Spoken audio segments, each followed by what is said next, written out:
Es en Proverbios capítulo 30. Proverbios capítulo 30. Vamos a leer los versículos 11 hasta el versículo 14. Proverbios 30, versículos 11 hasta el versículo 14. Proverbs 30, verse 11 to 14. Les voy a invitar que se pongan de pie, por favor. Vamos a leer estos 4 versículos y luego vamos a orar. La Biblia dice: hay generación que maldice a su padre y a su madre no bendice. Hay generación limpia en su opinión, si bien no se ha limpiado su inmundicia. Hay generación cuyos ojos son altivos y cuyos párpados son alzados. Hay generación cuyos dientes son espadas y sus muelas cuchillos, para devorar a los pobres de la tierra y de entre los hombres a los menesterosos.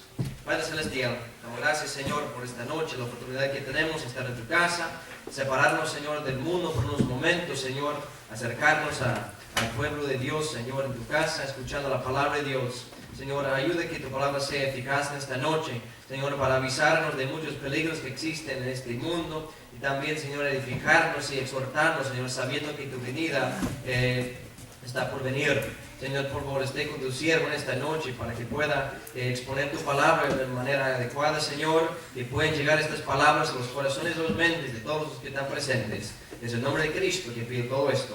Amén. Se pueden sentar los que están de pie.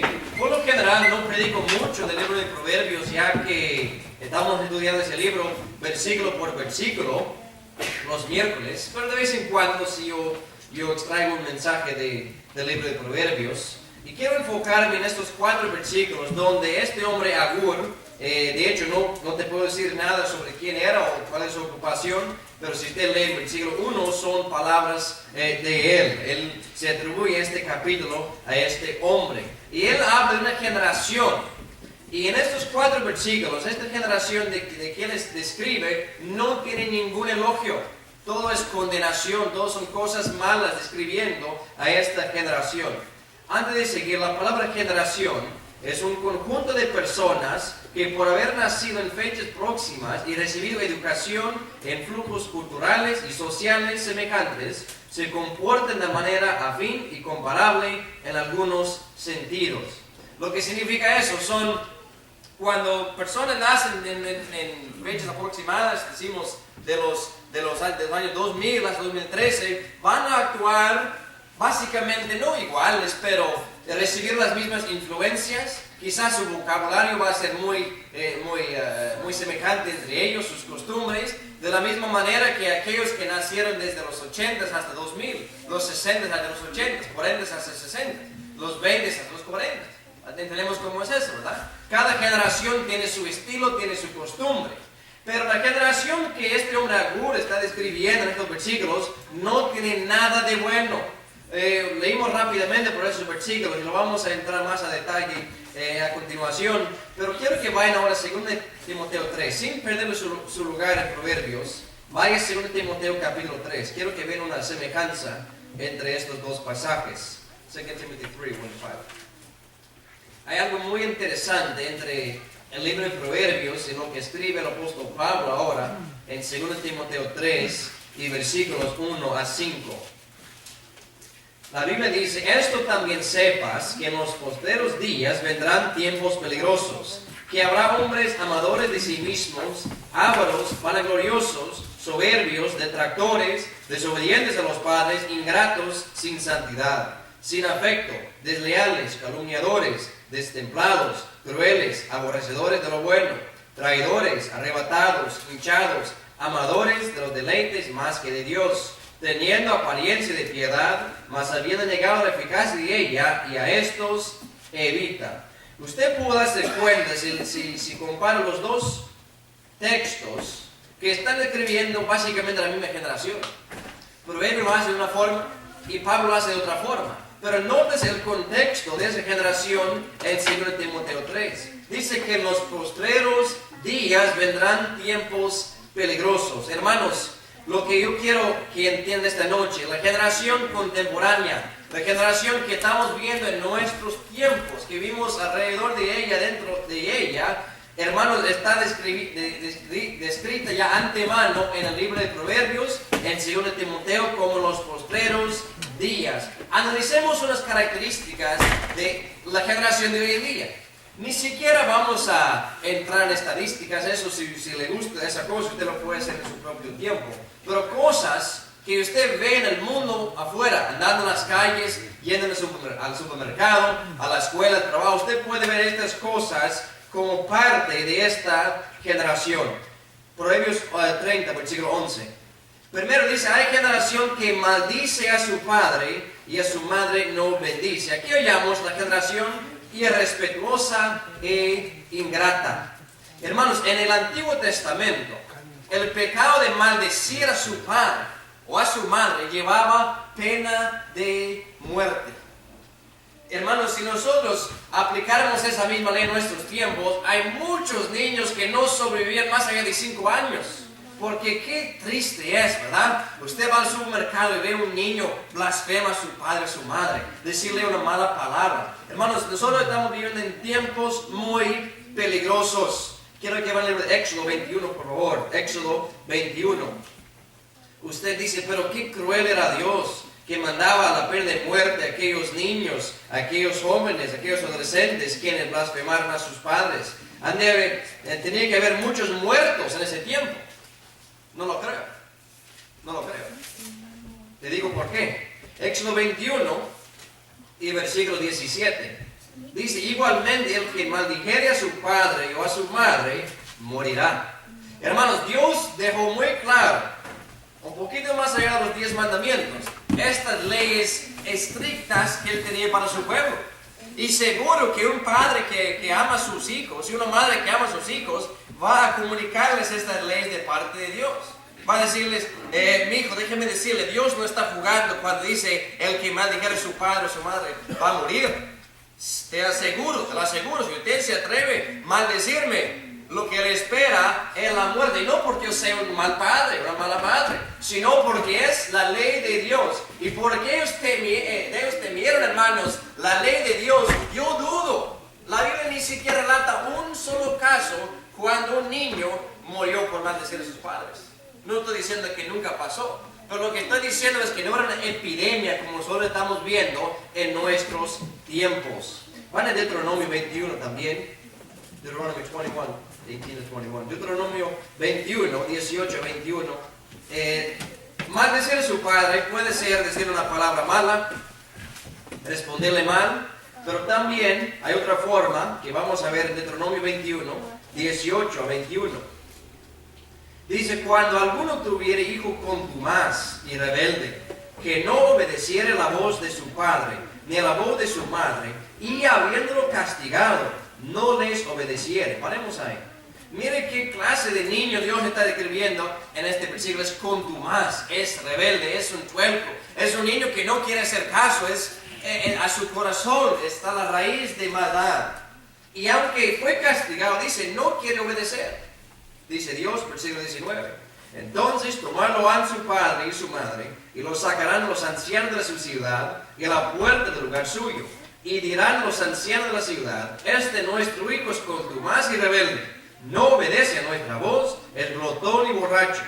Entonces todos los hombres de su ciudad lo apedrearán con piedras y morirá. Así quitarás el mal de en medio de ti. Y miren esto, y todo Israel oirá y temerá. Hermanos, las leyes de Dios sí eran muy estrictas, pero no con el propósito que hubiera una gran matanza, sino para que todos se diesen cuenta que Dios no toleraba en ningún momento el pecado, mucho menos este pecado de un niño blasfemar, maldecir, faltar respeto, ser respetuoso a sus padres. Y dice que la muerte de un solo niño causaría un gran temor, prevalecer en toda la ciudad, de que jamás se atreverían a cometer ese pecado.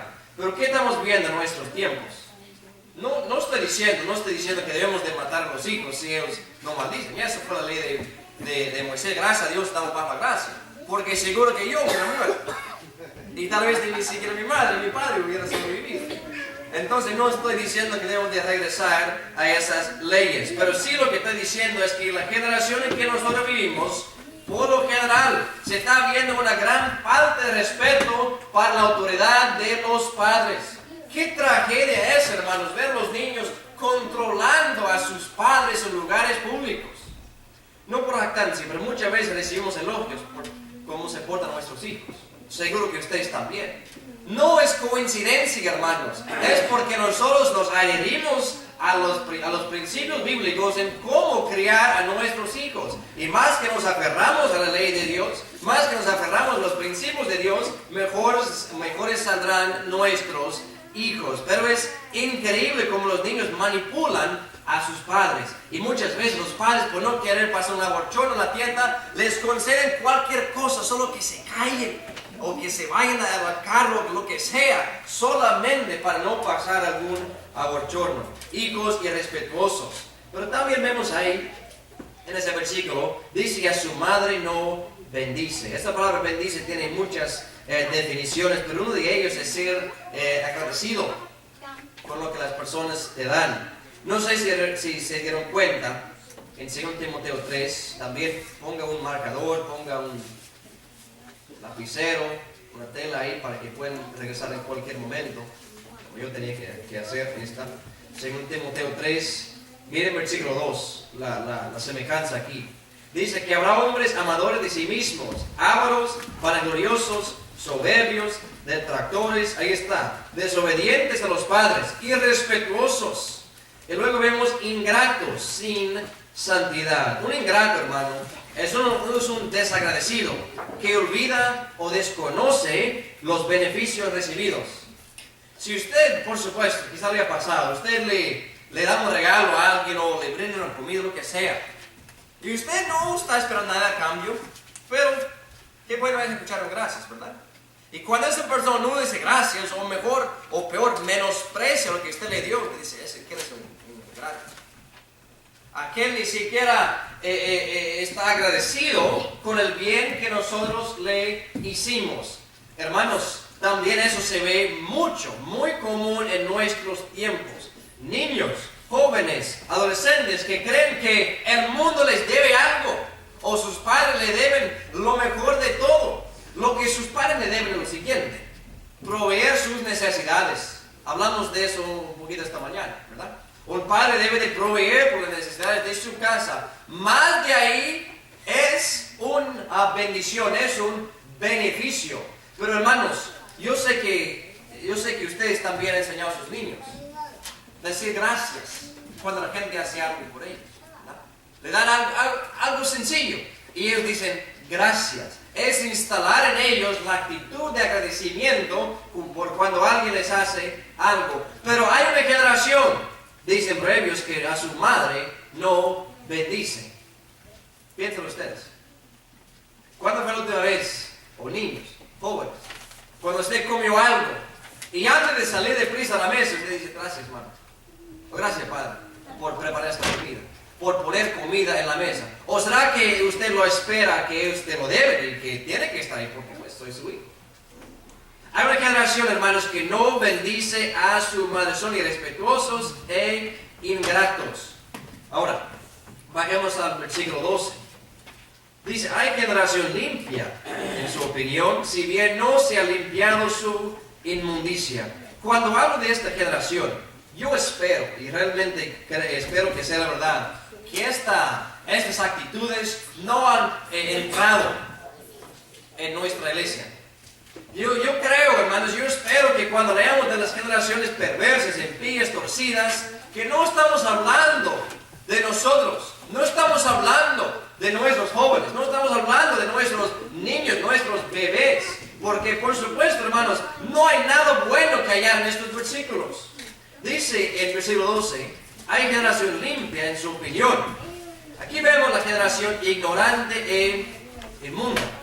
Esta generación, según ellos, son limpios. Eso es lo que significa cuando son limpios en su opinión. Hermanos, ¿de qué vale la opinión de uno? Mi padre solía decir, y mi madre también puede ser testigo. Decía, las opiniones son como sobacos. Todo el mundo tiene dos y ambos apestan. Así son las opiniones. ¿Qué valor tienen? Una opinión mía es tan buena como una opinión tuya. Pero ¿de qué sirve? ¿De qué vale? no es un hecho, es una opinión nada más. Dice que esta generación, en su opinión, en su mentalidad, son limpios. Ahora bien, quiero que veamos una serie de versículos, Proverbios 3, 7. Proverbios capítulo 3 y versículo 7. Una serie de versículos adentro del libro de Proverbios. Vamos a ver, comenzando el capítulo 3 y versículo 7. La Biblia dice, no seas sabio en tu opinión, teme a Jehová y apártate del mal. Muy claro Dios lo pone, no seas sabio en tu opinión. Más bien, o antes, o al contraste eso, teme a Jehová y apártate del mal. La generación que en sus ojos son limpios, en su propia opinión es limpia, hermanos, no teme a Jehová. Por lo tanto, se creen sabios, se creen justos, se creen rectos, creen que su camino es derecho. Y para allá es que vamos ahora. Proverbios 12, versículo 15. Lo más triste cuando alguien está ya tiene su opinión hecha, su opinión fija, es difícil cambiarle esa opinión, a menos de que sea bastante humilde para iluminarle con la luz de la palabra de Dios. Pero hay quienes, hermanos, que están tan cerrados en sus opiniones, su autoestimación, que no hay quien le puede decir nada al contrario sin que se enojen. Miren lo que dice en Proverbios 12 y versículo 15. En el versículo 16 estaba otro lado. Dice, el camino del necio es derecho en su opinión, mas el que obedece el consejo es sabio. Hermanos, la generación necia, la generación limpia en su opinión es derecho según ellos. Pero miren cómo Dios pone las cosas. Pone el opuesto ahí también. Mas el que realmente es sabio es el que obedece el consejo. Hermanos, aún el necio, según él, en su mentalidad, en su opinión, tiene el camino derecho. No sé cuántos han estado borrachos, ni tampoco me interesa. Pero yo tengo entendido, ¿verdad?, que una de las pruebas que hace la policía cuando paran un auto y sospechan de que alguien está manejando ebrio, entonces lo sacan del carro y dicen, mire, corre en esa línea recta, ¿verdad? ¿Y qué hace el borracho? Titubea de un lado para otro, se cae y según él está caminando en la línea recta. Según él, su camino es derechito. Pero según cualquier persona observándolo, dice, no, ese hombre está bolo, está fuera de sí. Ese hombre está bien borracho. Aunque para él su camino es derecho, su camino no es nada de derecho. Así es, hermanos, cuando esta generación está limpia en su opinión, pero Dios dice todo al contrario. Miren lo que dice en Proverbios 14, versículo 12, por favor. Dice, hay camino que al hombre parece derecho, pero su fin es camino de muerte. Aquí es el triste fin de aquel que no se, vamos a decir, no se deshace de su propia opinión. Aquí vemos el triste fin de aquel que no acude al llamado del Señor. Dice, su fin es camino de muerte. Aunque para él parezca derecho su camino, no lo es. ¿Cómo es esto, hermanos? Si van a Romanos capítulo 1, por favor. Romanos capítulo 1. ¿Cómo es que esta generación en que vivimos creen que según ellos son limpios, mas según Dios son bien sucios? Dice Dios que no se han quitado su inmundicia. Romanos 1, versículos 21 a 24. Dice la Biblia, porque habiendo conocido a Dios, no le glorificaron como a Dios, ni dieron gracias. Ahí están los ingratos. Antes se desvanecieron en sus discursos, y el necio corazón de ellos fue tenebrecido. Diciendo ser sabios, se hicieron fatuos, y trocaron la gloria de Dios incorruptible en semejanza de imagen de hombre corruptible, y de aves, y de animales de 4 pies, y de serpientes. Por lo cual también Dios los entregó a inmundicia en las concupiscencias de sus corazones, de suerte que contaminaron su cuerpo entre sí mismos. Nótese el versículo 22.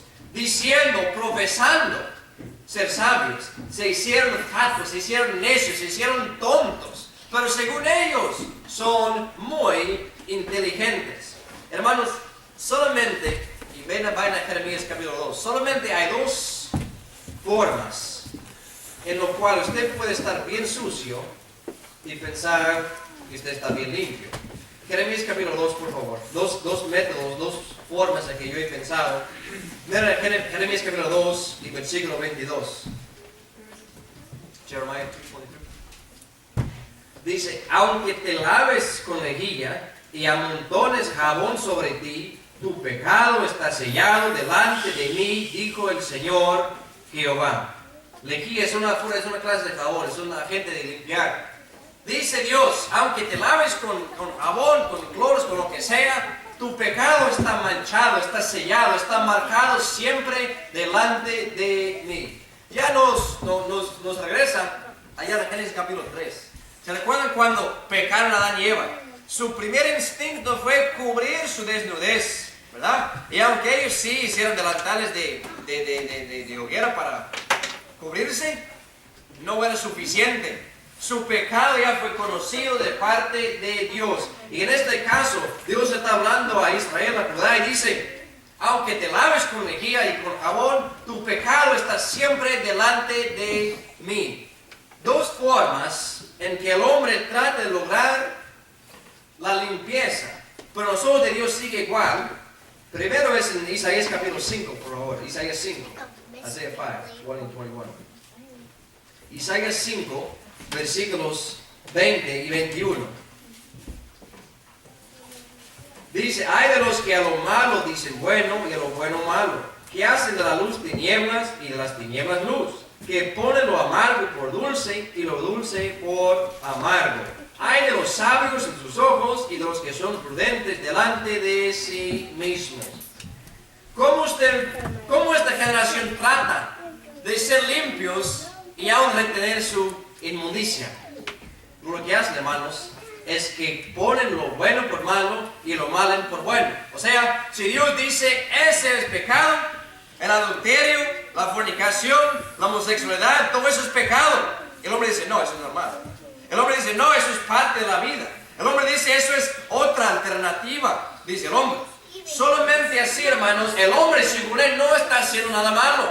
Pero los ojos de Dios, Dios dice, aunque te laves con lejía y con jabón, tu pecado está sellado delante de mí. Entonces, imagínense, cuando el hombre trata de cambiar, torcer las reglas de Dios, instituir sus propias reglas, él no sale perdiendo. Imagínense si usted va a jugar un juego con alguien, el otro no sabe jugar el juego, pero usted no quiere perder. Y usted le está aplicando el juego mientras juegan. Y luego dice, mire, pero si tú haces esto, puedes hacer esto. Algo que son contra las reglas, pero le conviene a usted. Usted cambió las reglas para su propia conveniencia. Hermanos, el ser humano cambia las reglas y las leyes y los principios de Dios para que se vea limpio, para que se vea bien, para no sentirse culpable. Y eso es lo que estamos viendo en nuestros tiempos. Hermanos, hay cantidad de cosas que la sociedad considera como normal, que la Dios dice, eso es pecado. Y el hombre dice, mire, pero es lícito. La ley dice que lo puedo hacer. La ley dice que puedo emborracharme. La ley dice que puedo fumar. La ley dice que puedo fornicar. La ley dice que puedo tener un aborto. La ley dice tantas cosas, pero Dios dice, no según la ley mía. Según la ley mía, ustedes siguen sucios. Pero esta generación dice, nosotros somos limpios. Vayan a 2 Corintios 10, por favor. Les dije que hay dos formas en lo cual esta generación trata de parecer limpios, aún estando bien sucios. Primero, cambian las reglas. Dicen que lo bueno es malo y lo malo es bueno. Segundo, en 2 Corintios 10 y versículo 12, dice la Biblia, porque no osamos entremeternos o compararnos con algunos que se alaban a sí mismos, mas ellos, midiéndose a sí mismos por sí mismos y comparándose consigo mismos, no son juiciosos, no son sabios. ¿Cuál otra forma en que esta generación trata de mostrarse limpio? Comparándose con alguien peor que ellos. El ser humano siempre hace esto para que se vea mejor. Dice, pues sí, yo sé que tengo mis vicios pequeños, sé que a veces miento, sé que a veces hago esto, pero no soy tan malo como aquel. Usted no sabe lo que hace aquel. Aquel roba todos los días, pues usted ya habla al ladrón. Sí, yo robo y tengo ese vicio de robar, lo hago muy a menudo, pero por lo menos no sé como aquel como mata, ¿verdad? Y aquel que mata, hablo con él, pues yo sí he matado y sí soy un sicario y eso es cómo hago mi vida, pero no soy tan malo como el diablo, ¿verdad? Ve, hermanos, el ser humano siempre tiene alguien para decir, yo soy mejor que aquel. Y así siempre se mantiene como un paso adelante que los demás. Pero según Dios, hermanos, no hay justo ni aún uno. Romanos 3:10. Cuando el hombre dice, soy mejor que aquel, en los ojos de Dios no vale para nada. Porque yo siempre cuento esto a la gente a quien evangelizamos. Cuando usted aparece delante de Dios a la entrada del cielo, Dios no va a decir, vamos a ver si usted era mejor que otra persona. Vamos a ver si usted era mejor que Adolfo Hitler. Vamos a ver si usted era mejor que algún otro dictador. Él va a decir, vamos a ver cómo está usted en comparación conmigo. Está difícil la cosa. Porque honestamente, hermanos, ¿quién era más perfecto que Jesucristo? ¿Quién anduvo como Jesucristo, que ni siquiera se hallaba engaño en su boca, ni malicia en su corazón, hermano? Entonces, en esa comparación todos salimos perdiendo, todos estamos destituidos de la gloria de Dios. Pero esta generación son limpios en sus ojos, pero según Dios son bien sucios, bien inmundos. Vayan a Proverbios 30 otra vez. Proverbios 30, versículo 13. La Biblia dice, hay generación cuyos ojos son altivos y cuyos párpados son alzados. Esta es la generación soberbia y altanera. La generación orgullosa. El orgullo, hermanos, es la arrogancia, la vanidad, el exceso de estimación propia.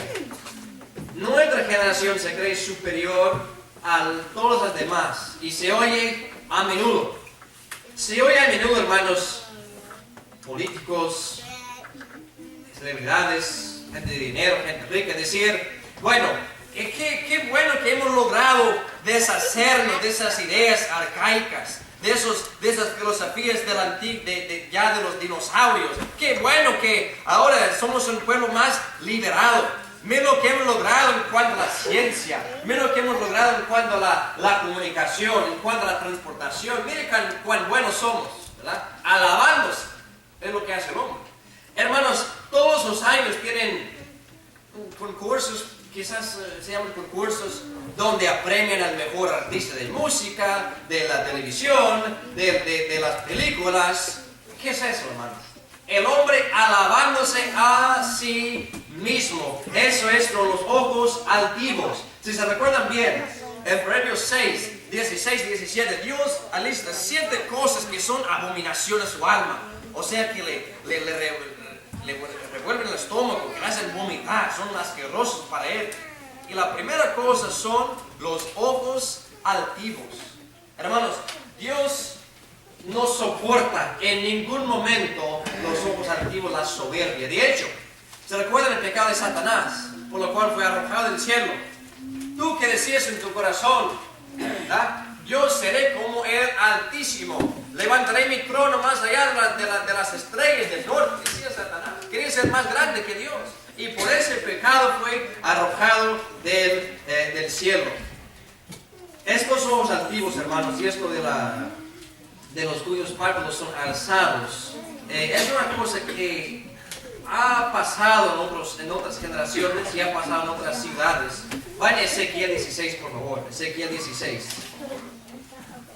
Si yo le preguntara a usted, ¿por qué motivo Dios destruyó Sodoma y Gomorra? ¿Cómo le respondería? ¿Por qué Dios destruyó Sodoma y Gomorra? Por el pecado. Y muy común, bien a nuestra mente, ¿no? Es que una ciudad entregada a la homosexualidad. ¿No solo lo ven? Cuando ellos acusaron a los ángeles que fueron a la casa de Lot. Y sí, eso fue uno de los pecados, Pero si usted mira el relato aquí en Ezequiel 16, versículos 49 y 50, dice, he aquí que esta fue la maldad de Sodoma, tu hermana. El primer pecado mencionado no fue la homosexualidad.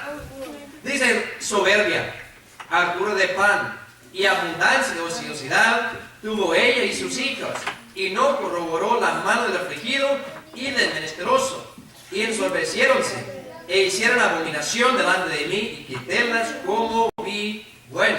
Usted dice, pero yo ni siquiera vi la homosexualidad mencionada. Es que en esa palabra no está, pero está marcado dentro de la palabra abominación, en el versículo 50. Ya que Dios dijo, cuando el hombre se acuesta con hombre como con mujer, es abominación. Pero para que se den cuenta, mira el primer pecado mencionado en la ciudad de Sodoma, la soberbia. Hermanos, eso fue el problema de Faraón. En Éxodo 5:2, él dice, ¿quién es Jehová para que oiga su voz? Yo no conozco a Jehová, tampoco dejaré ir al pueblo de Israel. La soberbia, es decir, nosotros no necesitamos de Dios. Y hermanos, si usted ve la noticia, si usted escucha, nuestra generación no cree que necesitan de Dios. Lo han arrojado del gobierno, lo han arrojado de las escuelas, lo han arrojado de todas partes. Pero si Dios tomase un día de vacaciones, un día, hermanos, supongámosle que Dios por un día dice, pues está bien, no me quiere, le voy a mostrar cómo es el mundo sin Dios, por 24 horas. Les digo, hermanos, los que sobreviviesen después de las 24 horas estarían bien arrepentidos, arrodillados, clamándole a Dios que les haga la miseria que había acontecido durante los últimos 24 horas. Porque, hermanos, el mundo sin Dios no es el mundo que usted y yo conocemos. El mundo sin Dios, vemos una pequeña, vamos a decir, un pequeño retrato del mundo sin Dios en el libro de Apocalipsis. Cuando Dios derrama su ira sobre este mundo. Y no es nada en lo cual usted quiere participar. Pero la soberbia dice, no necesitamos de Dios. Van al libro de Abdías, por favor, Abdías. Y me están buscando Abdías, creo que voy al baño para regresar. Para darles tiempo a buscar el libro. Y es un libro bien chiquito. Obadiah. Un libro bien chiquitito entre el libro de Amós y Jonás, si le ayudan algo. Abdías, y versículos 3 y 4. Tiene un solo capítulo. Y el versículo 3 y 4 dice, la soberbia de tu corazón te ha engañado. Tú que moras en las hendiduras de las peñas y en tu altísima morada, que dice en tu corazón, ¿quién me derribará a tierra? Paremos ahí.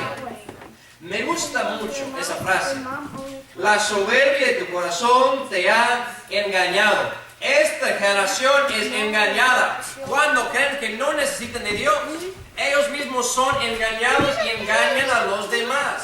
Y miren cómo, por supuesto, Dios está profetizando al pueblo de Edom. Pero la aplicación es igual. Ellos dijeron, ¿quién me derribará a tierra? O sea, ¿quién va a quitar esta prosperidad? ¿Quién va a quitarme todo lo que yo tengo? Mira cómo Dios responde, versículo 4. Si te encaramares como águila y siendo las estrellas, pues eres tu nido.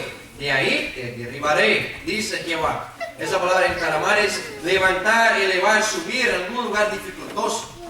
Y dice Dios, aunque estás ahí en un lugar de refugio, según usted, aunque estás ahí como el águila en un nido bien seguro, un lugar de refugio, yo te voy a derribar de ese lugar en el cual usted está. Nuestra generación hoy en día dice, ¿quién me va a derribar al infierno? Ni siquiera creemos que el infierno existe. ¿Verdad? Dice Dios. Igual como responde esa persona, yo te voy a derribar al infierno si usted rechaza a mi hijo unigénito. El problema, hermanos, en esta generación, el pecado más grande que es el estorbo más grande para no recibir a Cristo es la soberbia. Santiago escribió en Santiago 4:6, más Él da mayor gracia. Dios da gracia a Dios resiste a los soberbios, mas da gracia a los humildes. Cuando uno es tan soberbio, para no encurvarse, para no arrodillarse y decir, Dios, yo soy un pecador. Dios, yo sé que el pecado merece ser pagado y castigado en el infierno. Es un soberbio. Es uno que se cree más superior a las leyes y más superior que a Dios mismo.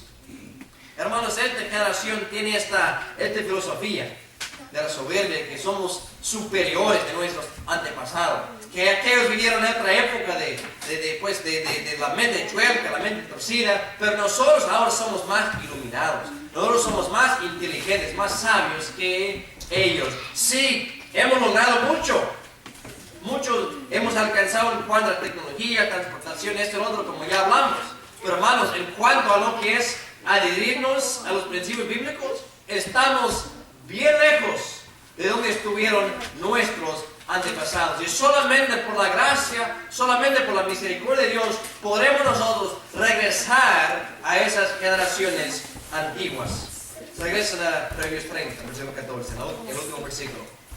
Y aquí no vamos a demorar mucho como nosotros. Versículo 14 dice: generación cuyos dientes son espadas y sus muelas cuchillos, para devorar a los pobres de la tierra y de entre los hombres a los menesterosos. Aquí llamamos la generación violenta y opresiva.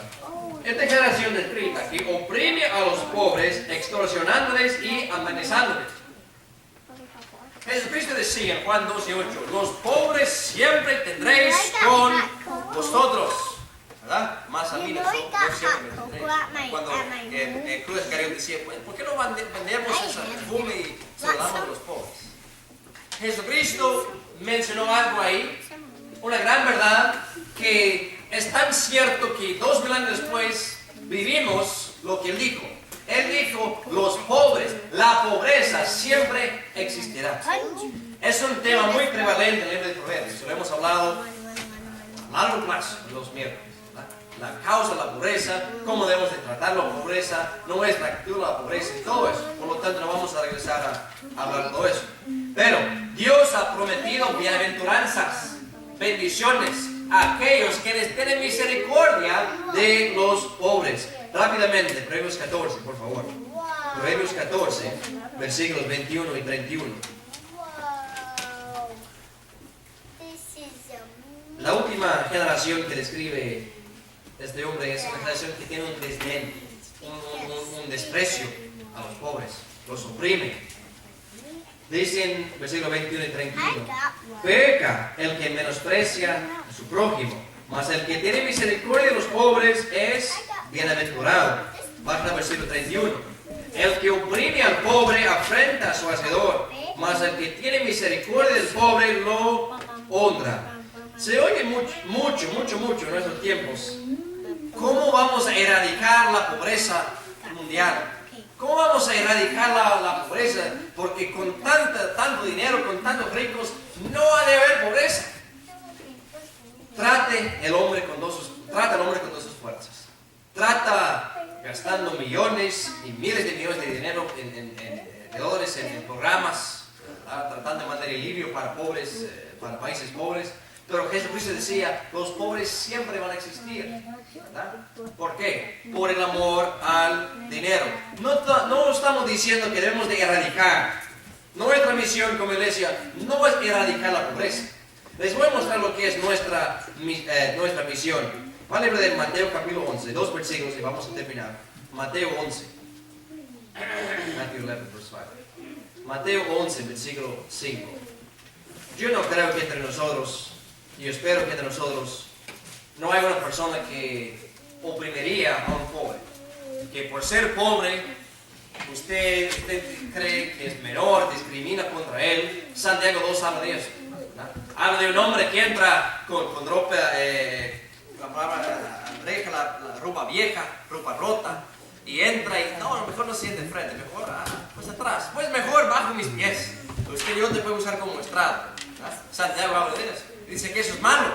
No debemos de discriminar contra nadie, pobre, rico, en cuanto al evangelio. Y vemos algo interesante en Mateo 11, versículos 4 y 5. Jesucristo aquí está respondiéndole a Juan el Bautista. Y dice: respondiendo Jesús les dijo: id y haced saber a Juan las cosas que oís y veis. Los ciegos ven, los cojos andan, los leprosos son limpiados y los sordos oyen. Los muertos son resucitados. Paremos ahí. Si usted ve el patrón que que Cristo está diciendo en ese versículo. Cada enfermedad recibe su remedio. Los ciegos, ¿cuál es el problema? Que no podían ver. Dice, los ciegos ven. Los cojos, paralíticos, andan con muletas, andan en silla de ruedas. Dice, los cojos andan. Los leprosos ya se deshacen de su inmundicia. Dice, son limpiados. Y los sordos oyen, los muertos resucitados. Por supuesto, milagros hechos por Cristo Jesús. Pero ahora dice, y a los pobres es anunciado o predicado el Evangelio. Interesante. Cristo nunca dijo, y a los pobres se les da cantidad de dinero para que sean felices por todos lados. Cristo jamás, mire usted, Mateo, Marcos, Lucas, Juan, incluso el libro de Hechos, si le gusta, y trate de hallar un milagro hecho por Jesucristo, un milagro hecho por los apóstoles, donde un pobre recibió dinero para ser feliz. O más, busque usted un milagro cuando Dios multiplicó un denario, una sola moneda, en un gran tesoro para repartir a los pobres. De hecho, el único milagro que hizo Jesucristo, que tenía que ver con el dinero, ¿se recuerdan lo que era? ¿Verdad? Le mandó a Pedro ir a pescar. Pedro feliz de la vida por tener otra chance de pescar. Y ahí agarra el primer pez y ¿qué hay dentro de su boca? Un denario. Para pagar los impuestos. Ni siquiera era para enriquecer, para proveer comida. Hermanos, Cristo no vino para erradicar la pobreza mundial. Cristo dijo, los pobres no necesitan dinero. Lo que necesitan más que todo es que alguien les predique el Evangelio. ¿Por qué? ¿Qué estaba pasando en ese tiempo? Los fariseos, saduceos, los escribas no querían ese pobre. Esa gente en la sinagoga, que va. Esa gente que hieden, esa gente que no se cambia la ropa, no se lavan, esa gente que tiene la cara. No queremos a la gente en la sinagoga. ¿Qué va a pensar la gente de nosotros? ¿Verdad? Nadie pudo bajar al nivel de ellos para predicarles el Evangelio, pero Cristo vino específicamente para eso. Si usted se da cuenta, muchos de los milagros de Jesucristo y muchas de las conversaciones y conversiones que tenían que ver con la gente desechada por la sociedad. La gente enferma, o la gente pobre, o la gente con lo cual nadie quería ninguna clase de conversación. Pero Cristo vino a predicarles. Hermanos, nuestra misión como iglesia es predicar el Evangelio. No solamente a los pobres, pero es un buen grupo para comenzar. Porque Cristo dijo que los ricos es más fácil que atraviese un camello por el ojo de una aguja que entre un rico alrededor de los cielos. Los ricos están por los oídos. Los pobres son más abiertos a recibir el Evangelio. Último versículo, Job capítulo 29. Job capítulo 29 y versículo 16.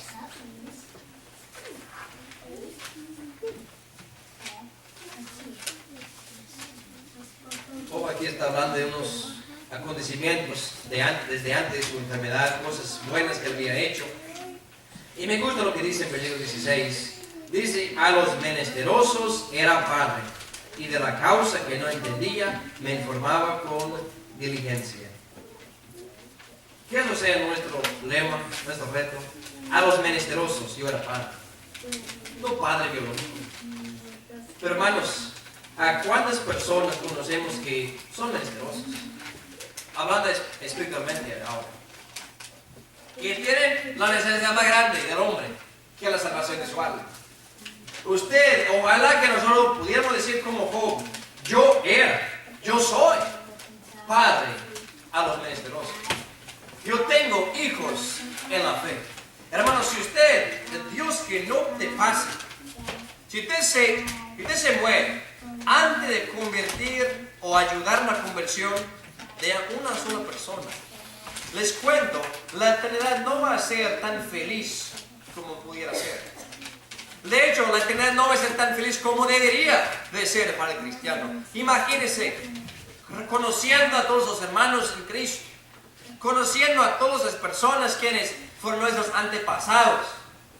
Y no hay nadie en el cielo que pueda decir, yo estoy aquí en el cielo porque esa persona, porque ese hermano me habló. Yo estoy ahí porque esa persona tomó el tiempo para predicarme, para testificar conmigo, para evangelizarme, para explicarme lo que es la salvación según Jesucristo. Job decía, yo era padre a los menesterosos. Hermanos, les reto, haga todo lo posible de aquí hasta la venida del Señor. Ser un padre, ser una madre espiritualmente hablando. Invierte su vida en ser un padre, una madre a hijos espirituales. Como me gusta, no me recuerdo la cita en ese momento. En Génesis, cuando dice que Raquel quería ser madre de una gran nación. Raquel quería tener muchos hijos. De hecho, tuvo varios. Jacob tenía más. Pero, hermanos, yo quiero tener muchos hijos espirituales. Yo quiero tener nietos espirituales. Yo quiero tener bisnietos espirituales. Primos, sobrinos, todo eso. Pero solo va a pasar si nosotros tomamos este evangelio precioso que conocemos y se los repartimos, se los predicamos, se los anunciamos con nuestra palabra y con nuestros hechos. Todos de pie, por favor, y vamos a orar.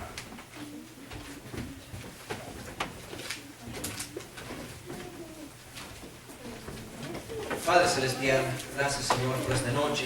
Gracias por tu palabra y el poder que contiene. Señor, este proverbio que estudiamos esta noche decía: hay